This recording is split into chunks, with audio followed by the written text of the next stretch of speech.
Insiden pengerusakan dan penjarahan kios pedagang pasar 16 Ilir pada Sabtu 7 September 2024 terindikasi adanya pelanggaran HAM. Hal itu diungkapkan ahli hukum agraria Sumatera Selatan, Sumsel, Dr. Firman Muntako, SHM Hum.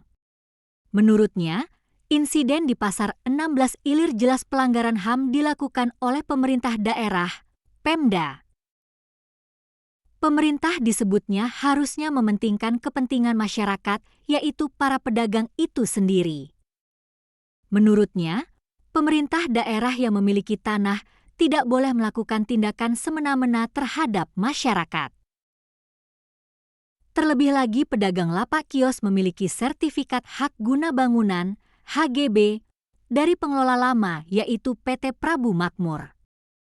Tim Kuasa Hukum Pedagang Pasar 16 Ilir atau Perhimpunan Pemilik dan Penghuni Satuan Rumah Susun, P3SRS, Edi Siswanto SH mengatakan, revitalisasi dilakukan mengalami dampak kerugian terhadap pedagang.